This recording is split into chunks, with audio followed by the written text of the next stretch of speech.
เอาตามกันละโอ้จันโอ้เจอของแทมละเอาแล้วระวังทางเจอคู่ต่อสู้แล้วแบบนี้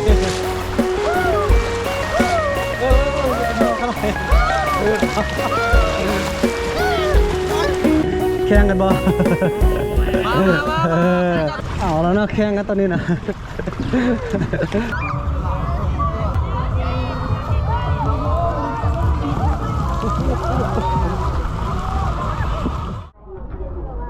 สบายดีพ่อแม่พี่น้องเนาะมื้อนี้เบาลังจะไปขี่เหือลองเหือเนาะแสดงว่าตอนนี้เบาลังก็อยู่ที่สถานที่ท่องเที่ยวขั้วสีฟ้าเนาะสถานที่ท่องเที่ยวอยู่นี่ก็มีบอนเที่ยวบอนเล่นนี่หลายบอนนะมีถ้ำนอนแล้วก็มีถ้ำนางฟ้าแล้วก็มีรายการขี่สลิงแล้วก็ขี่เหือนะมื้อนี้เบาลังจะขี่เหือนะลองเหือลงไปแสดงว่ารายการขี่เหือนี่ก็ผู้หนึ่งนี่120,000 กีบเนาะเหือลำหนึ่งก็ขี่ได้2 คนเนาะเดี๋ยวตอนนี้กำลังอาจจะไปซื้อปีเนาะจุดที่ซื้อปีก็จะอยู่ทางนี้เนาะ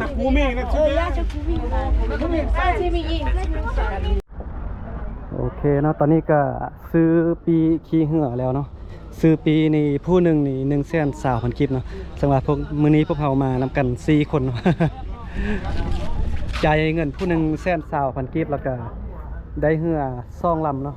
ลำหนึ่งก็ขี่ได้2 คนเนาะตอนนี้พวกเรามา4 คนขี่2 ลำเนาะแล้วก็มีไกด์นำเที่ยวพาขี่ลงไปเนาะมาเบิ่งว่าการผจญภัยการขี่เหือเขาพวกเรานี่จะเป็นจังไดเนาะบ่าวคำตกจะตกเหือหรือบ่นะ วันนี้อายเพิ่นลากเหือลงมาแล้วเนาะตอนนี้ก็ใส่ชุดเซฟตี้แล้วชุดเสื้อชูชีพอย่างดีนะเซฟตี้ไว้ก่อนโอ้ทางด้านนั้นเลยคนมาเที่ยวมาเล่นบักอะไรเนาะอันนี้ก็เป็นขั้วสีฟ้าเนาะซึ่งว่าคลิปก่อนเบาลังก็ได้มารีวิวสถานที่ท่องเที่ยว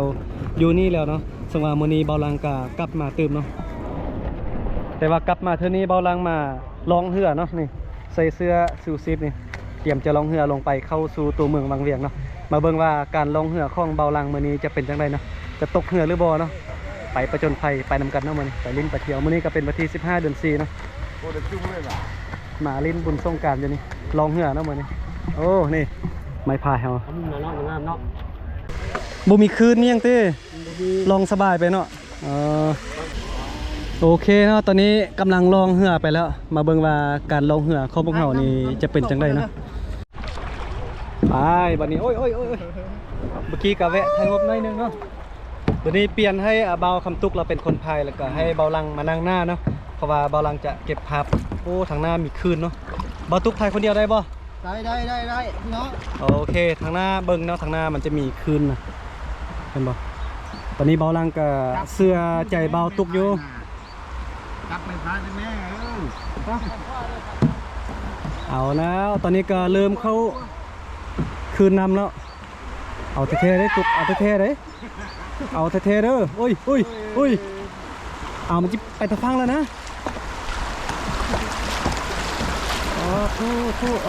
เอาไปซื้อแม่ตุ๊กนี่มันข่วงขนาดนี้ตำเขาน่ะเอาดีๆเลยเอาดีๆเลยอุ้ยเพื่อไปนั่นบนนี้รอยาน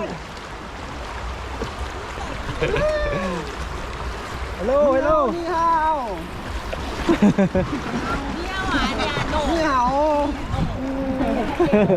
เอาตามกันละโอ้เลยขยานว้าวเจอของแทมละโอ้แถวนี้จะเป็นคืนเนาะเจ้าอันฮิตดีๆนะฮิตดีๆนะฮิตมีบนล็อกอยู่ได้ที่ล็อกแน่เปียกมันแหละเอาแล้วระวังทางเจอคู่ต่อสู้แล้วแบบนี้จะเป็นมอเข้าไป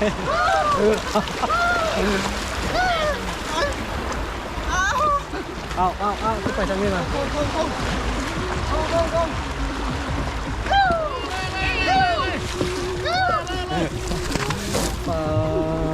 หมวนขนาดนั้นมาลองเหือมานี่จุ๊บไปมอกันรถไปมอกันไหมอยู่ไกลแท้เดี๋ยวเอาแล้วไอ้บาตุกคนนี้บนมูเลยบ่ แข่งบ่ แข่งกันบ่ เดี๋ยวอันนั้น ไปเฮ้ยเฮ้ยเฮ้ย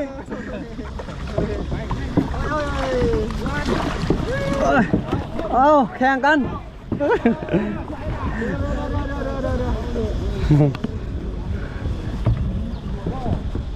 เอาแล้วนะแข่งกันตอนนี้นะปึ๊บ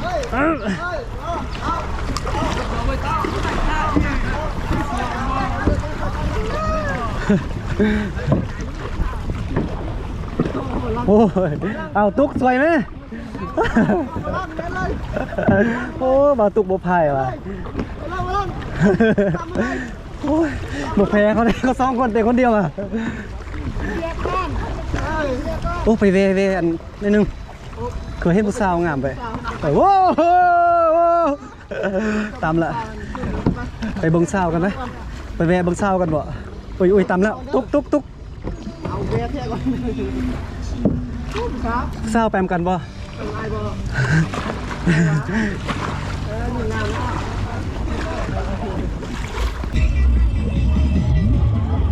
ว ไปมอบ่สาวกัน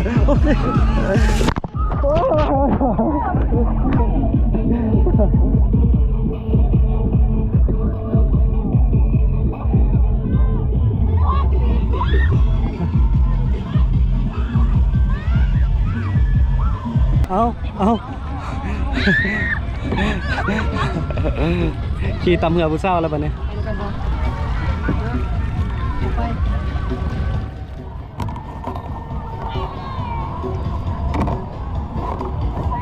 โอ้ยผู้สาวเนาะป้าถ้าผู้สาวบางเดียเขางามอุ้ย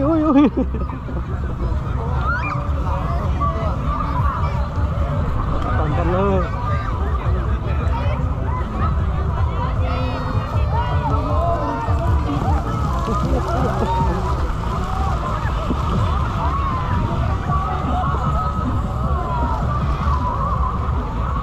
ไปไว้ตุ๊กเข้าน้ำมาแล้ว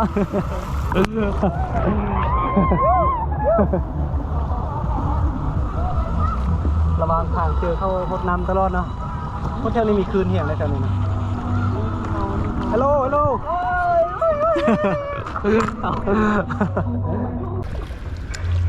ตอนนี้กาพากันลงเหือมาฮอดบอลที่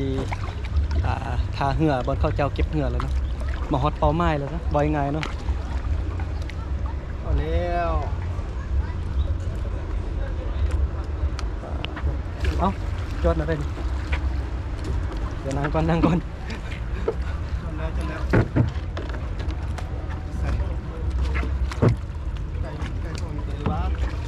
แมนบอกบอดี้บอกอุ้ย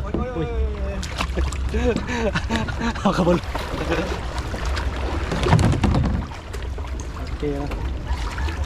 มาฮอดเป้าไม้ละนึกว่าจะตกเหนือพี่น้อง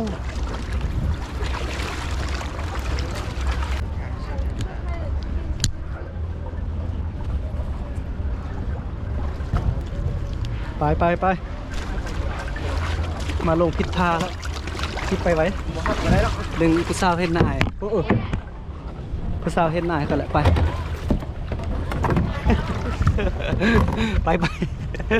ลงพิษทา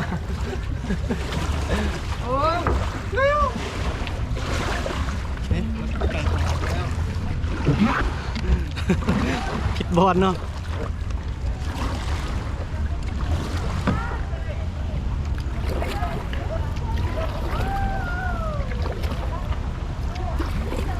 เขาเบิ่งเขาหัวคอนไปเบาตุกพาเบาลังลงไปพิษบอลจอดเหือบุทึกพาเหือนะอยู่ด้านหน้าปุ่นเนาะจะอยู่บนนั้นนะบอลที่อันลงเหือนะ